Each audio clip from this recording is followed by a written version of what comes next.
Avez-vous peur de la solitude ou de l'inconnu qui accompagne le recommencement? La vérité est que le détachement n'est pas facile. Laisser partir des personnes ou des situations demande de la force. Cela met votre détermination à l'épreuve. Mais partir n'est pas une faiblesse, c'est de la clarté. Et cela commence par la compassion pour vous-même.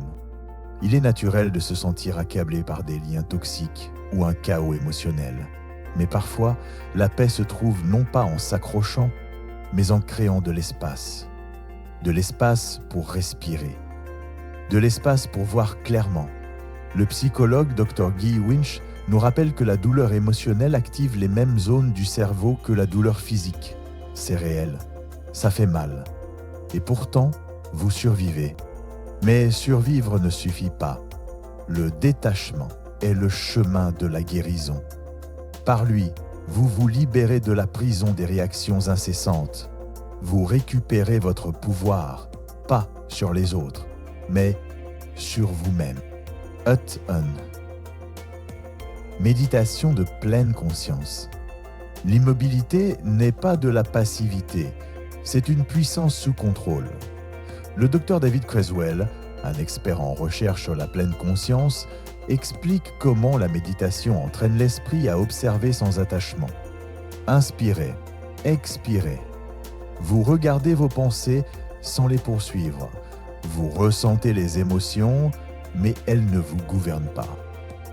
Cette discipline silencieuse reprogramme le cerveau, calmant vos tempêtes, affinant votre perspective. La méditation n'est pas une évasion, c'est un engagement avec votre propre esprit. Le résultat, plus de calme, une clarté plus précise, un véritable détachement. 2. Distance physique. Parfois, il faut prendre du recul pour voir clairement.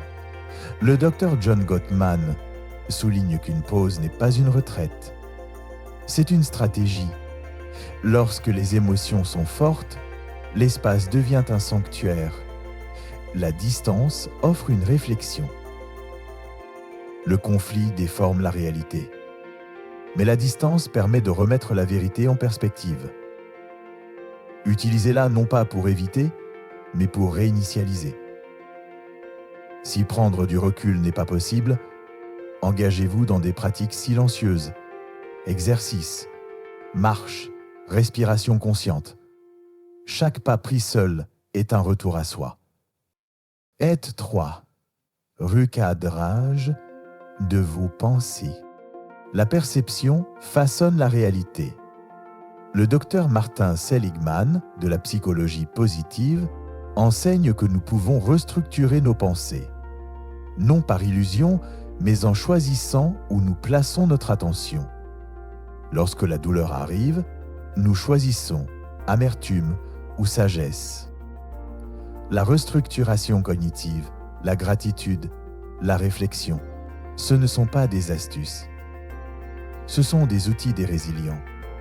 Elles ne nient pas la douleur, elles la transcendent. Changez vos pensées et votre monde suivra. Le détachement n'est pas l'abandon, c'est l'alignement.